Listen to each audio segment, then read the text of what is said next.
What happens when two dudes, one a retired Navy SEAL commander in Colorado Springs, and the other a hippie meditation teacher in New York City, get together to discuss living mindfully? That's a great question, because we don't know what will happen either. Raw, uncut, and unapologetic. Welcome to Men Talking Mindfulness with co-hosts Jon Macaskill and Will Schneider. Each week, we take an authentic dive into how mindfulness continually impacts our lives, deepens our relationships, and allows us to be emotionally alive. Now, on to the show.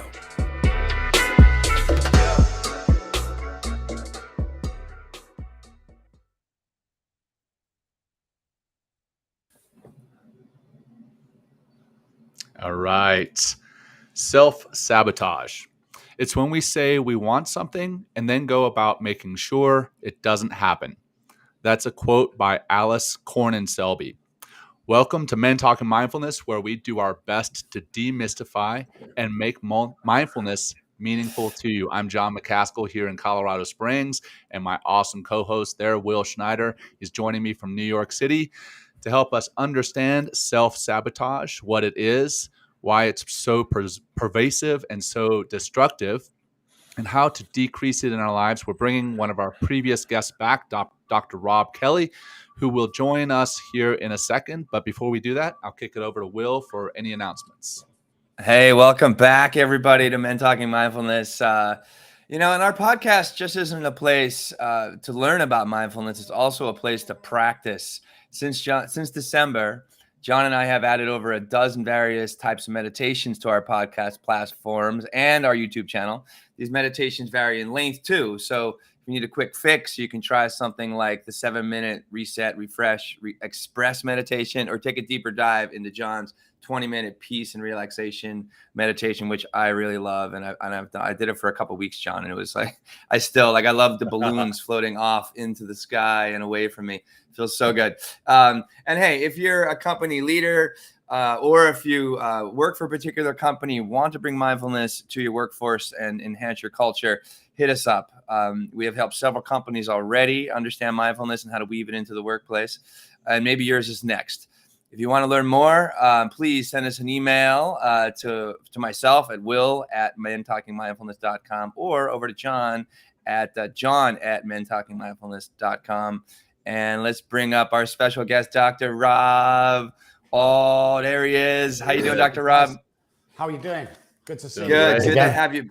Good. Great to have you back. So this little bio on Dr. Robb. Dr. Robb Kelly is a world-renowned addiction expert and CEO of Robb Kelly Recovery.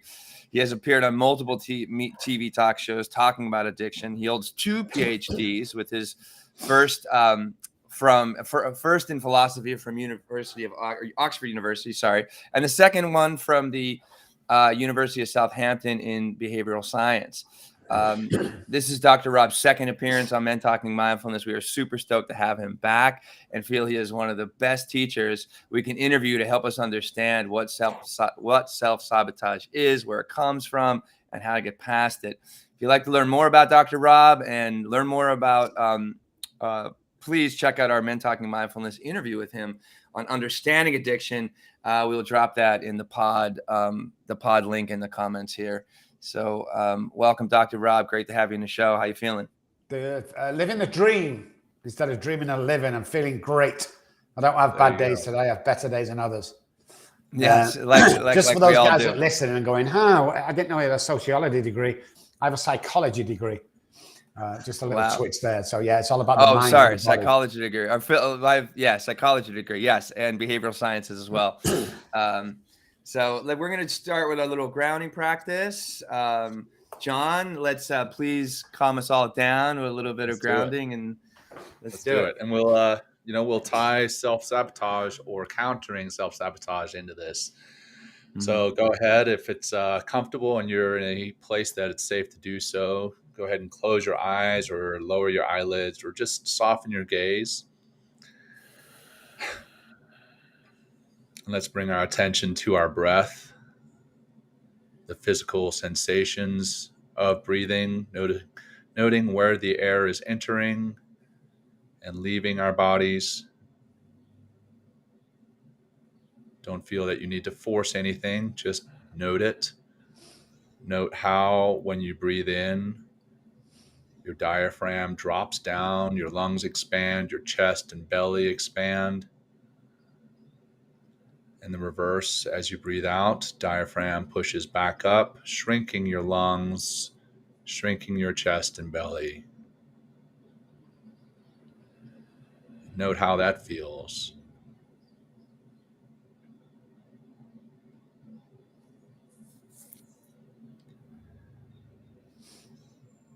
And as we are doing the show on self-sabotage or countering it, let's think about some ways that we may actually do that in our lives every day.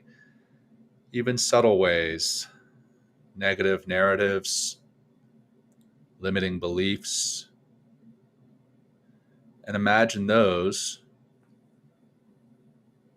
as Will was talking about before, as balloons that we're all holding on to. We're holding on to the strings of these balloons. I am not good enough. I'm not smart enough. Those types of thoughts, those are in these balloons. And just imagine yourself letting these go. If not permanently, at least for this episode, and we'll talk through how to let them go permanently. But imagine those balloons leaving us with self-confidence and belief in ourselves. Imagining a brighter, better future for us and those around us. And now let's wrap it up with one deep cleansing breath together, breathing in through your nose, filling up your lungs. Hold at the top. Notice that fullness and release, letting it go nice and slow, slow, slow, letting it go like you let those limiting beliefs and destructive thoughts, negative narratives go. And now when you're ready, start to come out of the practice, bring some movement back into your body, and let's get into it. Will, over to you, brother. Oh, you're muted, buddy. Okay. Hey, Dr. Robb. Thanks for joining us. Sorry, I was like, I like to. I've gone on to mine for a second. Yeah, I know. Right? Well, I think it'd be good, Dr. Robb, to start with how would you define self-sabotage? Well, for me, as most of you listeners and viewers will know, I'm an alcoholic. I like drugs as well, but self-sabotage would come from my childhood. So the core beliefs or family beliefs that I'm dealt with, along with the disease of alcoholism, which is a predisposition, so I couldn't help it, is telling myself I'm not good enough, telling myself I can't achieve anything. And then what happens with me is, and every real alcoholic out there, alcoholics and drug addicts are slightly different. One's born, one's made, and as the addictive personality, is the self-sabotaging neural pathways will pick on anything over a considerable period of time. That, let's say, for instance, I get a job, I get a car, I get a wife, a couple of kids, everything's going great. Well, my mind somehow will be looking for somewhere to break that down and to fail, because part of my brain is telling me. Hey, Dr. Robb. Well, Dr. Robb, sorry. I think your microphone is kind of getting underneath your chin a little bit. Maybe you can pull it out a little bit. So, yeah, there we go. So we don't get that disruption. Sorry. No, that's okay. Yeah, we just want to hear all your wisdom. So thank you. And you can, go pick up where you left off, if you like. So what happens with my brain is it will self-sabotage with the self-sabotage neural pathways. So when I'm born, there's more self-sabotage than there is good normal neural pathways. Alcoholics are born with more neural pathways that self-sabotage. So for me, it's real easy to self-sabotage. And for the normal person, it's easy, but it's not as easy because I'm always meant. But when we go back to trauma and we look at the trauma as our childhood, that plays into self-sabotage. And I'll just give you one little time, because most people think, well, I've not been in a plane crash. Here's something you're going to carry to the future. Mom says to you, how many times have I told you you can't go to college like your brother? Now that sticks in the subconscious brain. And what happens later on in life, 10, 20, 30, 40 years down, when you go for that job, that college, that car, that girl, is that voice will flip over to the prefrontal cortex, and the mindset will be, don't be so stupid, you can't do that. And it's very strong. And here's what, a lot of people don't know this, but there are 2 or 3 voices that we hear in our head. The first of all, we hear when we do something wrong. We know we're doing something wrong. Our stomach, our voice changes slightly in the head. You go, uh-oh, this is not right, but I'll get away with it this time. And then you have the nice calming voice that goes, hey, great job, buy your wife some flowers, book a table for tonight, everything's good. So my self-sabotage speaks to me in the same tone as it does when I'm buying flowers for the wife. It doesn't think, oh, hang on a sec, that's not right. So the internal dialogue has a huge part to play in my self-sabotage, which is purely destruction of oneself, one's soul, one's mind, and the energy around you. I've also come to understand that self-sabotage is kind of the resistance to our higher self, or the things that we want to do, or the things that we, you talk about living the dream, right? The, like the things that we really dream ourselves of doing. And then there's this like resistance, this voice you said, that like this darker voice. Take us a little bit further into that, if you will, please. Most people don't believe they're good enough, unfortunately. And again, it comes back from the childhood, the trauma from the childhood. So one thing I had to accept when I was doing work on myself, and I don't want to sit here as some sort of guru, only 7 years ago did I have to go back into a treatment center, the Meadows, it's more of a hospital, to work on my PTSD and self-sabotaging, because it carried over. So self-sabotaging talk and self-sabotaging neural pathways from the trauma are ingrained into the brain. So they become my go-to all of the time. If only we knew how powerful we really are, your problems are over. So I say to a patient every time, if we could swap places for like 3 minutes, all your problems would be over, because you don't see what I see. So we see great men doing great things. We see presidents, we see captains of industry, we see footballers, and we go, oh my God, yeah, he was always meant to be a footballer. You was always meant to be something. Guys listen at home and girls, always. And the only person that's stopping you doing that is you. So we need to look at the traits. We call it going back to the scene of the crime, because you don't just suddenly go, oh, I don't think I'm good enough. Anything less than nurturing as a child is child abuse. So talking from young, internal dialogue, that's where we go every single time, because we never think that we can achieve much. And it is so untrue. And that internal dialogue is so powerful with us. And sometimes it pops out while you're in the waiting room to go into that interview. Or for me, when I'm on stage of that 1,000 people waiting for me to speak, it tries to get in from the subconscious brain. What the hell are you doing here? Are you kidding me? These guys are far more superior than you. You've got nothing to teach them. So building that up through the years by doing certain techniques in the morning before I start every single day reinforces the fact that I am good enough, and I am fantastic at what I do.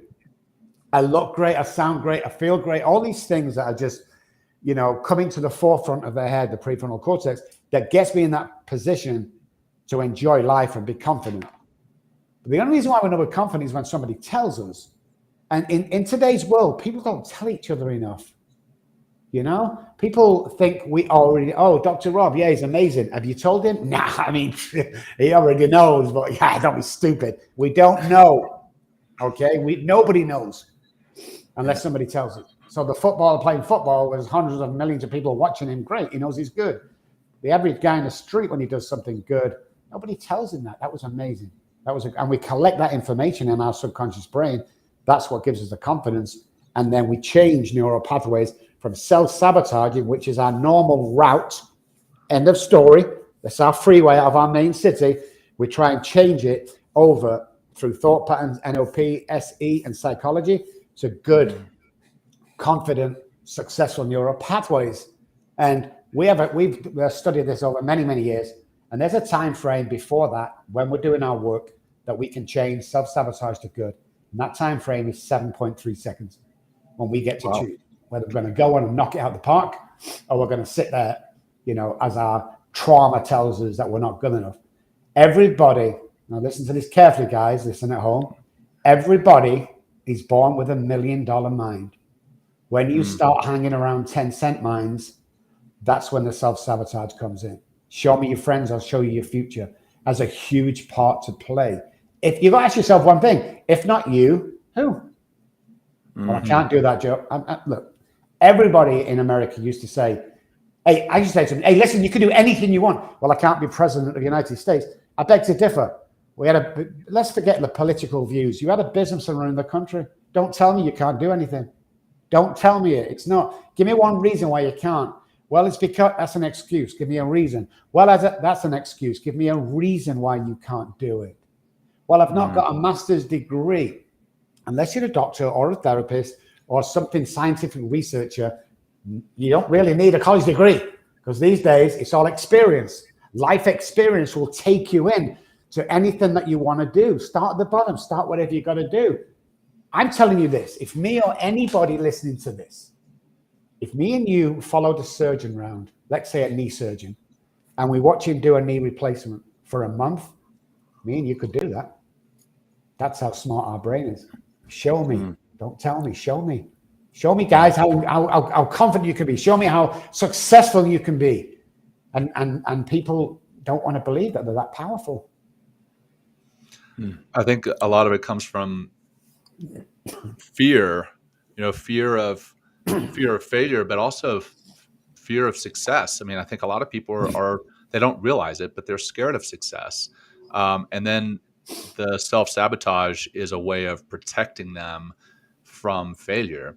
If they convince themselves that they're not good enough, and then they're not going to go up and do that talk in front of 1,000 people, or they're not going to do whatever it is, then they don't risk failure. Yeah. And if they do that talk in front of 1,000 people, but they've told themselves, hey, I'm not good enough, and then they fall on their face, then they say, well, it's exactly what I thought. I told myself I wasn't good enough. I knew I was right. I should never have been up there. I was out of place. And it's a way of protecting ourselves from failure. All the time. Most people do this. Scared of success, scared of failure, especially addicts and alcoholics. But everyone suffers from it. Like you just said, well, I told you so. I told you you'd fail. Yeah, that's a cop-out. What if I don't succeed? Or what if you do? What if I do succeed? Start moving forward. Life's for living. You can do anything you want to do, and literally mean anything. It really is that easy. You're sick of your wife, get a new wife. You're sick of your car, get a new car. You don't like your job, get a new job. People get stuck in this route and this self-sabotage, and this is what I'm here for. This is my lot in life. You look at some of the guys in the past who've been successful. KFC guys, 60 something. You can go through all them, and they've not started until the 40s and 50s. But you can do anything you want, but you have to face the fact with this belief, successful or not successful, afraid of both, trauma. Goes back to your trauma as a child. You need to go back and address that. So if you're on stage or TV or something, and you're telling yourself that, oh my God, what if? You've not done your work. You've not done the work on the trauma. You've not gone back to the scene of the crime where that happened and really talked about that. We have to uncover, discover, and discard to get rid of self-sabotage. And it's nothing you've done in the last 5 years, 10 years. It's back to when you was a child. The core beliefs in the family system, that's what happens. And working class or less than working class, which where I come from, I was told, you grow up, you'll never go to college, you go and work at the gas company with your dad, you dig roads up and you fix the gas pipes, you'll have a couple of children, you live in a small house, and you go for a beer every Friday and Saturday night with your friends. That's it. That's your life. That's done. And for some unknown reason, I didn't like that life. I love my dad and I love my mom and I love where they live on the projects. I love all that, but I was destined. I knew. And when I started proving it to myself and then working with others, because you've got to remember that I've not just worked with a couple of hundred people, 7,000 people over the 35 years I've been doing this. There's a lot of people that are successful because of the program and the detail and the knowledge. There's a reason why the girl keeps attracting the alcoholic who in the end beats her. I keep attracting the same guy. There's a reason for that. There's a reason why you will self-sabotage as a guy when you're going for that job or whatever. There's a reason. Go back to your childhood. That's the key for self-sabotage. And people say to me, Dr. Robb, what's the gateway drug? Is it marijuana? Tell me it's marijuana. It's trauma. Trauma is the gateway for everything that we do today. It affects our relationships with everybody, our work ethic, the fact that we can't live in that house because my mum and dad used to live in this house. So why would I dream of living in that $1 million house? I mean, it's far beyond me. No, it isn't. The guy living in the $1 million house and you, there's one difference and one difference only. First of all, he believes he could do it and he thinks he's worthy. And I didn't, or you didn't. There's no difference. No difference. Everything's there for the taking. So we go back to quantum physics and we look at quantum physics. It says that we can be lots of places at the same time. Well, I want to be where that CEO is, or that house and that wife. How are you going to get there? Walk over and take the position? Don't beg for it. Don't dream of it. One of my biggest things is I'm living the dream instead of dreaming a living. Because guys, when I was on the streets, I used to dream of sat at a dinner table with a few friends and maybe a nice wife once. I used to dream of living. And I spun that round and now I'm living the fucking dream. Nobody's taking it off me. You know, people say, oh, you watch that pink cloud? You're on a pink cloud, Rob. Been on a pink cloud for over 30 years. I ain't coming up. You go, well, I don't know whether, and you're 40 something years old. Let me tell you something. You have about 25 summers left. On average, that's what the Bible says. 25 summers and you're done. When you look at it like that, 25 summers, 25 summertimes, is that all I've got? Yeah. Go out and do it. What's the worst can happen? Look at the Beatles. They were turned down. I don't even know how many times they turned down. You know, look at the writer with Hogwarts. You know, she was turned down over 100 times. Yes. She's now a billionaire. She's the only woman author billionaire. I mean, we get turned down, but that's part of our success. You know, how can you teach or help others when you haven't failed at something? Yeah, true. I mean, and like putting yourself out there, you know, that's getting on the skinny branch, like, you know, really taking a chance on yourself, right? And saying like, I can do this. And then not even just telling yourself you're going to do it, but actually go out and do it. And things can get really, really scary. Like when in 2003, I left, you know, the comfort and kind of the confines of the corporate life. And I moved to New York on my own with a dream to act, to get on stage, and also discover more of myself and live more of a creative life. And I remember waking up on the morning of June 3rd, 2003, you know, the first day that of like I had you know, retired, not retired, but like left my job. I was totally out on my own, but setting myself up for success. So like walking myself into that moment over 2 years to get, you know, to literally dive into the unknown. And it's the best thing I've ever done. But it takes work. It takes always. I think there's the trauma. I love Dr. Robb. You know, you talked about going back and visiting your childhood trauma like 7 years ago. I love to hear more about that journey and the things that come up for you and the obstacles you need to overcome. And also, like, I come from a family that, you know, what I needed to do in order to overcome and then take that big risk and dive into the ocean of New York City is I worked for 2 years, 3 years of like journaling, meditating, getting out of my comfort zone and doing things that were very uncomfortable for me. And in the process, developing the strength, that like the internal self-esteem and confidence that, you know what, I have the ability to do what it takes to live my dream, to do like, and not even like, I think a lot of people, or I know my experience in some ways, it's just like, you don't know what's going to happen next. And you just have to develop this internal strength by actively doing things, like actively going out and failing, falling flat on your face, and then learning from that failure and then keep going forward. I know that I was living a script that was fed to me as a young child sorry, in New York City, that as a young child that, you know, I was told it's just like, well, go to school, you know, get your education, get a house, get a car, get a wife, have some kids, hit retirement at 65. And then you can start living, you know, and really, and in the middle of all of that, you know, and I love my family dearly. We would get together very often and we'd be, you know, drinking, complaining about life and just all kind of in this this self-sabotaging soup, if you will, that we kept like throwing different elements in. So it just seems more tastier when it's actually just absolutely bitter all the time. I would love to hear that. Yeah. Or go ahead, Jon. I'll tell you something now, though. If you're at home thinking, well, how do I do that? How do I start that? Is it possible I can do it? Or if you don't think you're good enough, first of all, I want to apologize to you. Somebody's put that there. We're not born this way. And secondly, every person who's successful, and I mean successful, a husband, wife, father, they have a routine. Every businessman, every successful financial guy, every superstar, every football player, musician, they have a routine in their life. Routine will conquer anything. Routine will cut down on self-sabotaging behavior and neural pathways. It will cut down. And my routine when I started was make my bed, breakfast, dinner, and lunch. Maybe that was it. But I tell you something, every time I did something, I crossed it off. And I tell all my guys, put 5 things down you're going to do today. Every morning, put 5 things down you're going to accomplish and check them off as you go along. And it'll cut down. So when we talk about our trauma, we talk about going back to the past. We wonder why we stay in that mindset going into our 20s, 30s, 40s, even until you die in your 70s. We wonder why.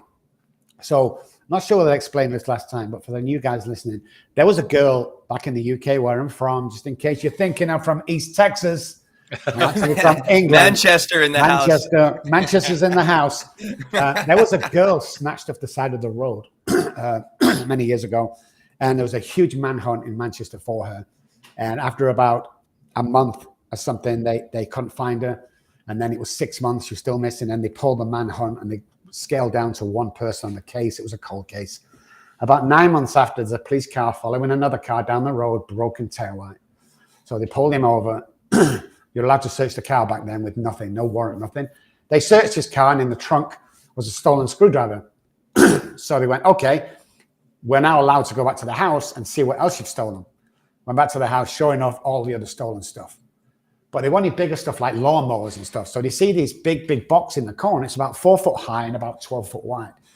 And the policeman said, what's in there? And, I don't know. It's nothing. It's not mine. I've never been in there. So obviously there's big stuff in there that doesn't want anyone to know. So they smashed the lock off and they opened the box. And there was a 17-year-old girl that had gone missing 9 months ago. He used to take her out every day, rape her, beat her, feed her, restroom, put her back in. For 9 months, he did that. So they opened the box and there she was. She was alive. She was awake. She was battered and bruised. The policewoman leant over, picked her, took her hand and she stepped over the box. The policewoman took her coat off and put it around her. What's the first thing she did? She got back in the box. Back in the box. Yeah, she got back in the box, or tried to get back in the box, yeah.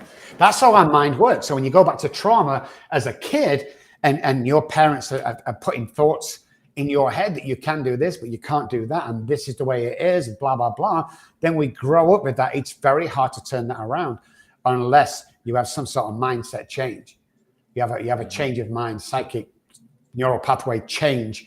So because all that stuff's keeping you down. Now with my alcoholic brain, I hear things differently than my brother, who's not affected by addiction. So say me and him are on the kitchen table, for instance, my mom walks in. We're not supposed to be on the kitchen table. And she says to both of us, get down off that kitchen table, you stupid idiot.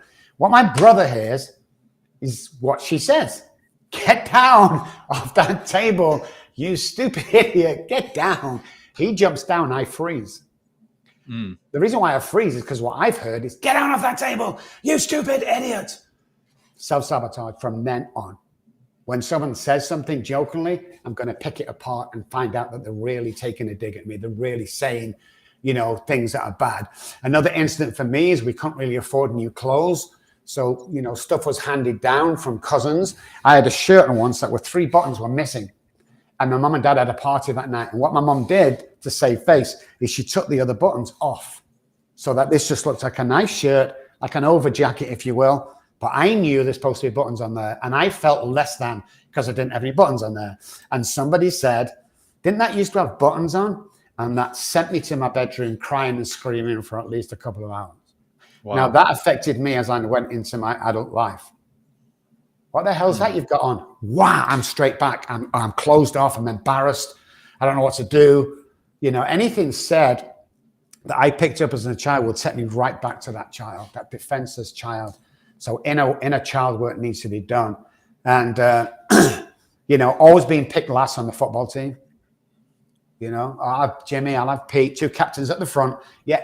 Oh, fuck it. Yeah, come on, Rob. That was horrible for me.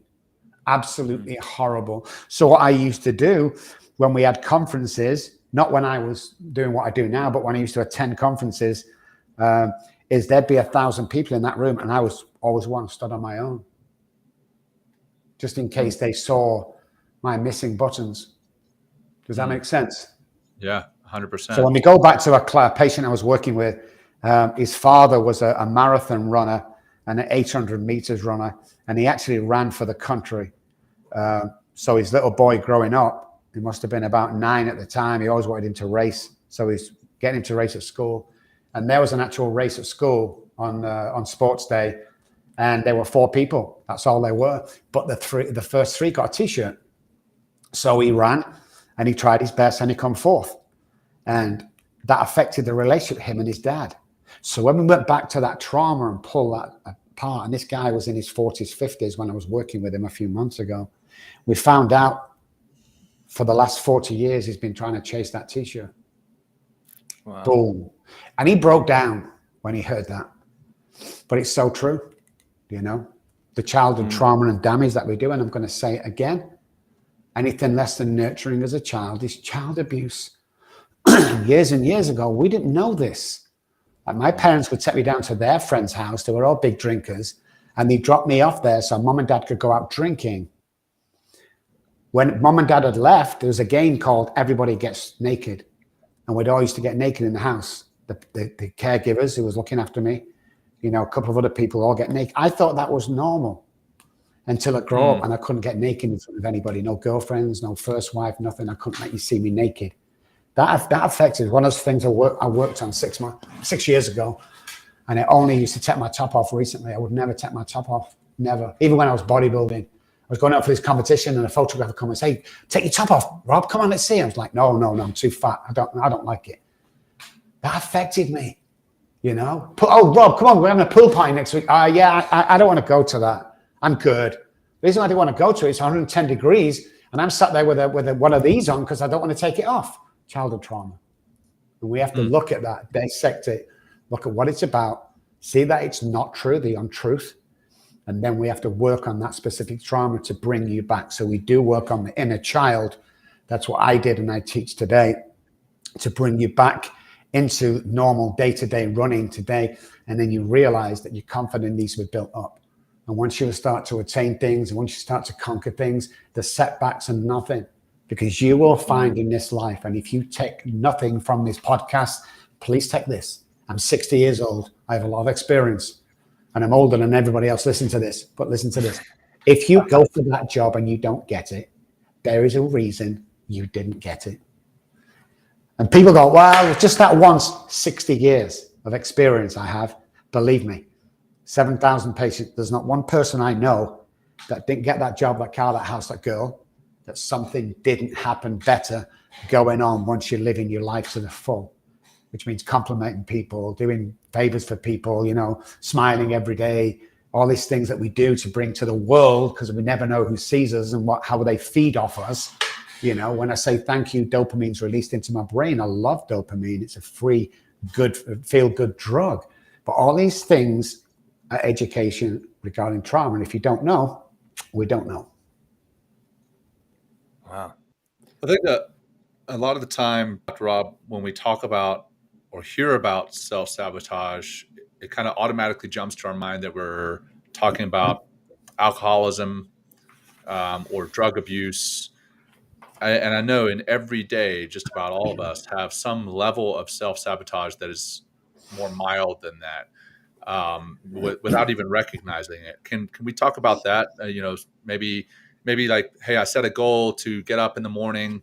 Like tomorrow morning, today I'm setting a goal to get up tomorrow morning to hit the gym, but my alarm goes off tomorrow morning and I'm like, I'll do it later. Procrastination, that is in and of itself a form of self-sabotage, but many people don't recognize it as such. Can we talk about other forms of self-sabotage and how to overcome those? That's a perfect example you gave of the gym, or anyone else that we want to change our life. Is first of all, we get very complacent with ourselves, get back in the box, kind of that kind of thing. So when the alarm goes off, we make excuses. We have not got one reason why we shouldn't get up and go, but we make these excuses, just like my parents used to make excuses. And it's the commitment that we're fear of.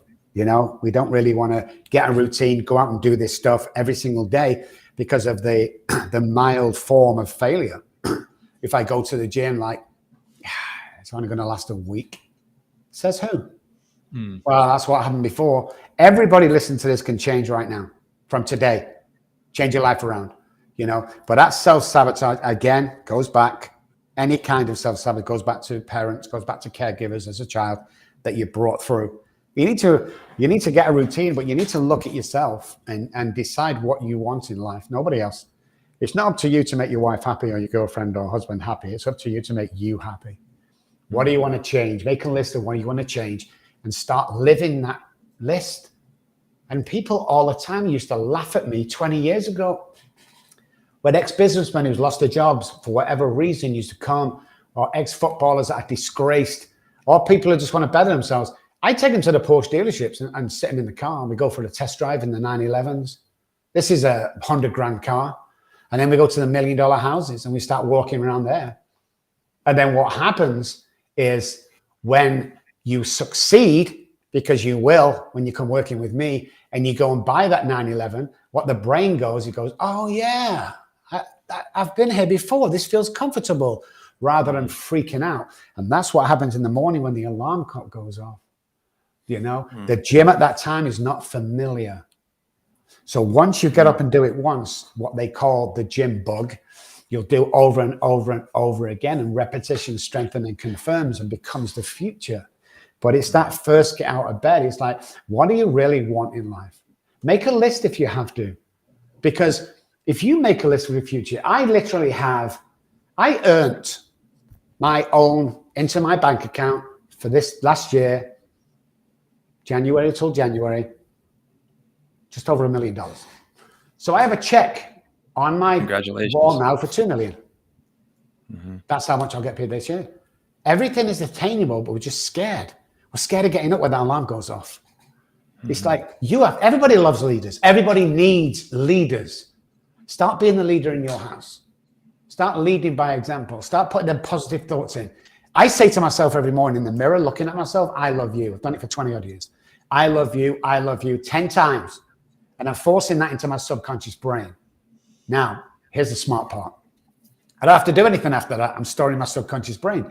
But what happens when that alarm clock goes off is I go, wow, I love myself today. Let's get up and do this. I really want to succeed. And by getting up at 5 a.m. when that alarm goes off, into the bathroom, say I love you 10 times, and get to the gym, that then becomes the norm. Repetition, strengthens, and confirms. And that's how we kind of throw that mild self-sabotage out of the window and change. Remember, neuroplasticity, you can change neural pathways. Now, it will work on the reverse to that as well. If you hang around with 9 depressed people, you will become the 10th. If you hang around with 9 losers, you will become the 10th. You know, so it's all about show me your friends, show me your future. So what I would do when the alarm goes off is I would make sure I had a training partner waiting at the gym for 5:30. Then I've got no choice. And that makes me go. And once we start going and we start seeing the results, then you get into that healthy balance. I think part of the success we have with the show is Jon and I leaning into each other, and Lindsay, you know, like really trying to, like, we push each other. You know, this is brand new uncharted territory for us, and we're getting better and better every single week, every episode that we do. But I know my feeling, having working with Jon, you know, I'm willing to take more risks, but also I have that accountability as well. Plus we have a grand vision in how we want to help people and how many people we want to help with this. But I like what you're referring to a lot of things, Dr. Robb, and it's not just like, you know, I think we use the mind, you know, for self-talk as well as to put forth a plan, you know, but also to seek the help that we need. action is super important, because the action, just like, sitting yourself, taking the action with your clients, or do this for yourself and sitting yourself into that 911 Porsche begins to get the feeling in there, right? Which is super important, instead of, having the feelings of that self-sabotage, that resistance, that negative self-talk, and all those negative feelings that come with it. Like, using our mind, using our body to take actions, like intentional and very specific action. Here's a question for you. I'm listening. Is the mind and the brain the same thing? I'm going to refer that to you, Doctor of Psychology. You tell me. So here's I was going to extension of what we were just saying. Great, you mentioned the mind. So there's the brain, there's the mind. Okay, the mind sits inside the brain. It's energy. It's like electricity. It's power. Okay, that's why people go, well, I've made my mind up, but the body's not following, because what happens is we can make our mind up. Once we do, it will tell the brain what to do. Okay, so the brain is more like a muscle, an organ, where neural pathways and central nervous system feeding off it. The mind is like a ball of energy. This brain you could take out, you could feel everything's going great. You can actually dissect it. With the mind, you cannot, because you can't see it, you can't feel it, you can't touch it. It's where the old saying goes, well, I've made my mind up to do this. So what happens is I've made my mind up to go to the gym tomorrow. When you tell you that self-talk, the mind will release into the brain. Now the neural pathways and the neurons are sparking when the alarm goes off, going, fuck yeah, let's get up and do this. So we have to remember they are different. The mind will tell the brain what to do. But what happens with the mind, that it's such damage coming from childhood that it doesn't really want to do anything. So it leaves it to the brain, and the brain will react about what it's around you, the mirroring part of the brain. If I act with this guy that doesn't go training, or is late, or I'm going to become that person, because this is working. But once the mind starts to ignite inside the brain, that's when things become really interesting, because neural pathways can change. The mind is either on or it's off. There's no changing it, so to say. It's on or it's off. The only reason the mind says tomorrow morning, 5 o'clock, I'm getting up, is you've not said it enough to release it into the brain and the subconscious and the prefrontal cortex. It's just a fleeting thought. Fleeting thoughts gets us nothing. You have to get into that mind set to release to the neural pathways in the brain that you're going to do this tomorrow. From tomorrow, here's where I start. I'm going to get up and do. So the mind feeds the brain feeds the central nervous system. And before we know what day it is, we're off to the gym in our car. I found that really interesting, because a lot of people don't know that. I think it's the same thing. Right. It's not, once you get into the neural science, especially around trauma, self-sabotage, there's no reason at all. Now, you can come up with 1,000 excuses why not to go to the gym, but you can't come up with a reason once you've made your mind up. Because most people. So I met Arnold Schwarzenegger in the late 70s, early 80s. He was doing a tour of England. I was a bodybuilder, the National Amateur Bodybuilders Association. I was a member, and we get to pick him up from the airport, take him to a hotel and stay with him, showing around, getting to the gigs on time. And I remember talking to him. This is the mind feeding into the brain. And I said to him, give me 3 things you want to do. And he said, now bearing in mind I can't speak English properly. Bearing in mind is he can't act. Bumping iron wasn't really a thing. He doesn't really know anybody. He says, I want to become the highest paid movie actor in the world. When we stopped laughing, he told us the second one, which was to become a governor of a state, preferably California. True story. And thirdly, which I thought was just, I wanted to tell him to go home, because that's just impossible. He's going to marry into the Kennedy family. Oh, shit. Check and check. I've actually got a photograph back in Dallas where me and him and another girl, unfortunately, a girlfriend, I can't show it, the wife, I stood together in the hotel room. And they're the 3 things he told me. But he only achieved that because he's made his mind up that that's what he was going to do. So Arnold Schwarzenegger is a perfect example of making one's mind up to do something. Then the brain reacts to that. If you don't have your mind set, and all these sayings come from, you don't have the mind set, the brain will not react. And it's the brain that makes things happen. There's the thought pattern, the mindset. I made my mind up. And then this brain, with all its functions, will make that shit happen. And you've only got to be successful a couple of times and you have a bug, man. You know? And everybody affects everybody when they leave the door, when they go outside. I know what it's like, you know, to do things with somebody else. It's like, should we do this? I don't know. I was in Dallas for 12 years and I hung around with these guys that were, okay. And I said to a couple of them one day, I said, you know something, guys? I was all excited, thinking of writing a book. The first one said, that was stupid. You're not a freaking author, Rob. The other one said, that's a pipe dream, buddy. It takes a lot of, you know. I never wrote a book, guys. I come to San Antonio 3 years ago, and I'm hanging with 4 or 5 people that are awesome, 4 or 5 people that were mind-blowing to me. And I said to him, hey, Rick and friends, I'm thinking of writing a book. Rick says, oh, my God, you've not got a book out there? Are you insane? And the other couple said, oh, my God, I would buy that book right now. So I wrote a book. I set my mind up to make the book, and the book was produced because other people went, wow, yeah. So it's like you three together. Well, should we do that? Yeah. Well, is it going as well? Of course it is. Okay, then I'll do it because each minds are contacting each other energy and going, yes, we can do this. And then when you get like last time we spoke, you affected my lives. All 3 of you affected my life going forward. Some of the things were said in there that you guys said were very powerful. You know, then you have a powerful woman behind you that I'm running you 2 guys on the show. It was such a combination that had an effect on me going forward. You know, it's mind blowing what we do for each other, but we never know because we don't get told. And I make it I can't tell anybody they're amazing if they're not, because I could kill them doing that. But when something happens, I make a point of telling them, this is the effect you have just had on my life.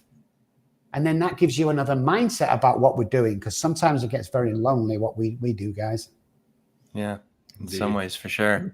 I keep a lot of what we've been talking about. We got like maybe about 7 or 8 minutes is like the circles of influences in our life.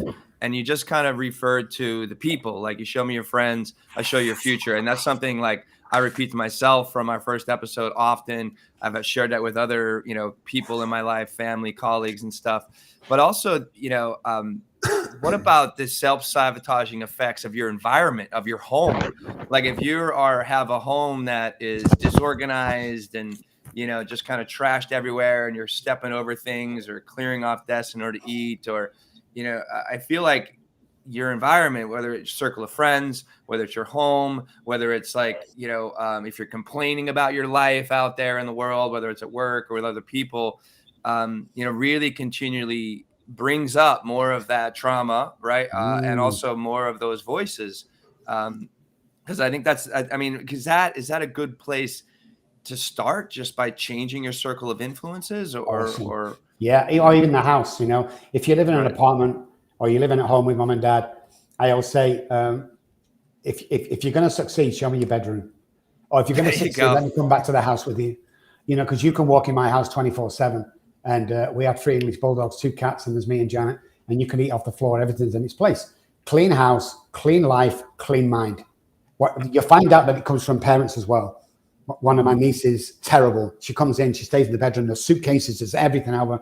And the first thing that her sister said, oh, she's just like her mom. There you go. You want to start achieving things, guys? Get up in the morning, make your bed. Even if you're married, make your bed. Number 1, we're off to a start. And the mind likes that. The mind likes successes.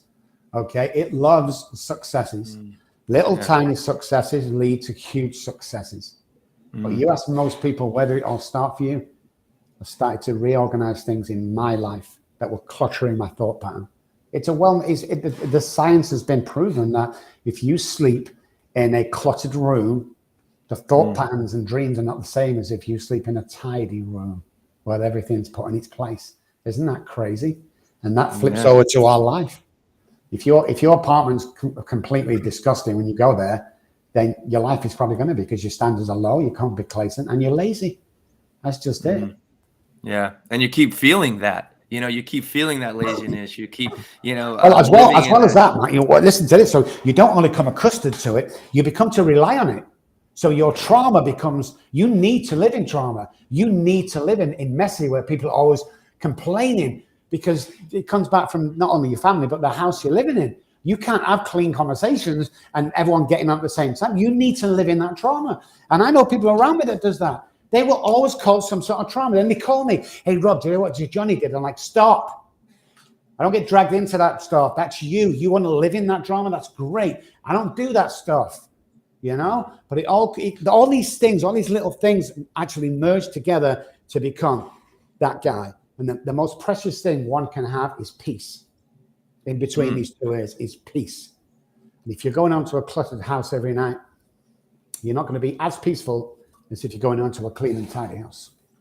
Yeah, I think that's where meditation and mindfulness can really, really, really help. Just sitting, getting quiet, getting to understand your voices in your head, realizing that they're just voices, and and detaching from them, and just trying to. My meditation for the last, except when I'm doing Jon's meditation, which is peace and relaxation, has just been like, I'm just mantraing to myself, I am loving peace. I am loving peace. I am loving peace, over and over and over again. And what you've got to remember about meditation is, and sorry to interrupt, I'm really sorry. No, go for it, please. Now. I've got a head like a sieve. It'll go in a second. It's really interesting. Same here. Well, the latest findings have found out that when we go into deep meditation, not only does it repair the body, repairs all the damage, most people say, when they come back from a near-death experience, that just before they died, it was so peaceful and everything started to close down, but it felt like they were being healed from the inside. The latest scientific research, you can Google this, is that when we get into a deep meditation, proper meditation, your mind or your brain goes to the same place as just before you're going to die. So so everything starts to repair from the inside. Like my mind is clear, I'm in a relaxed state, all the cells start to re-energize, my thought patterns are clearer because I'm at that state that I don't worry about anything else outside the black space that I'm thinking about. Isn't that amazing? That's how important meditation is. Yeah. Wow. Sorry, I had to throw it in there before it went through the window. No, hell no. Yeah. I mean, you're just oh God, I can't think of my words. I don't know where my words are, but you're just like reinforcing what I'm saying anyway, and really what so much of this show stands for. And reason we, instead of just talking about and getting the wisdom from our great guests like yourself. And I got to tell you, Dr. Robb, before I forget, you are awesome. And I love talking to you, and I love seeing that smile on your face when you hear that you are awesome, because you're really putting the work out there. But, if we have like what we're developing with Men Talking Mindfulness is, I think, a positive circle of influence and ways to practice so you can find more of that peace and begin to look out beyond, those voices in the darkness and the resistance, that comes with the self-sabotage, and then start to see yourself in a new light, and then start to move and take action and start to feel your way into that greater self. It's amazing. This has been awesome, Dr. Robb. This has been really great. One thing you got to ask yourself during the day, guys, is this: am I mindful or am I mindful? There's a difference. It's a huge difference. There's a picture that's similar where a man is walking his dog, and it has little thought bubbles out of each one of their heads, and the dog, it says mindful, and it's just a reproduction of the image of the dog and the owner and nothing else. And then the man, it says mindful, and there's his to-do list and everything else. That's how many of us live every day, is mindful instead of mindful. But Dr. Robb, this has been awesome, as was our last episode. Thank you so much for coming on. If our listeners or watchers wanted to get a hold of you, I know you gave out your phone number last time. What's the best way for them to get a hold of you? That's some great calls, by the way. Just punch into any Google or any search engine, Dr. Robb Kelly, ROBBKELLY.com is a website. My number's on there. In fact, you can click a button on there and I'll come straight through to me personally on my cell phone, if we can help in any way. Yeah. And if you sat at home going, well, I'd like to do that, but I don't to earn, and like I'm pretty short on money, listen, call me. I'll give you a 10-minute pep talk. So I've added to this, guys. I'll give you a 10-minute pep talk that will change your life, period. And if it doesn't, I'm going to send you $500. Wow. There you go. It's crazy, yeah. He's like, you better make that $2 million, Dr. Robb. You better make that $2 million. Jesus, well, that's amazing. Oh, beautiful. Thanks so much, guys. Thank you for having me on. I'm so blessed. In awe. I don't know if we have enough time to do the wrapping up practice. my brother. You know, let's say, you know what, let's just take, we're just going to do a couple breaths, guys. That's all we're going to do, right? To get us into more of that peace, to experience more of that peace. So eyes closed, eyes open, try to just stop what you're doing. Let's exhale a breath out the back of the throat, releasing some of that stress energy, right, in our face and in our jaw and our shoulders, right? Let's take a big, big, giant breath in. Exhale, nice out. Awesome. Let's do a couple more bigger breaths. So really fill big balloon in your torso. Keep going. Exhale, nice cooling sigh out. Feel yourself releasing that energy of stress. And we'll do one more big giant breath in. Very nice. Good. Exhale, let it go. And just a few breaths can really help eradicate those voices of self-sabotage, get you into the here and now, and begin to maybe create a circle of influence that can really help you living your dreams. Thank you, Dr. Robb, once again. Thank you, Jon. This is Men Talking Mindfulness. We love doing this work. And please, if you can, take a screenshot if you're listening on your phone and share it on your social and tell people that you become more mindful and a better person because of Men Talking Mindfulness. We really appreciate it. Dr. Robb, love you so much. You are an awesome person. We love having your influence on our show. And anything else, Jon, before we close? No, that's it. Or Dr. Robb? Dr. Robb. Thanks, guys. Thanks so much. It's a pleasure. Take care. Pleasure. Peace. Thank you. Thanks. Thanks for joining Will and Jon on Men Talking Mindfulness. If you enjoyed the show, please like and share it with your friends and family, and please, we would appreciate a review too. Until next time, this has been Men Talking Mindfulness. Thanks for showing up.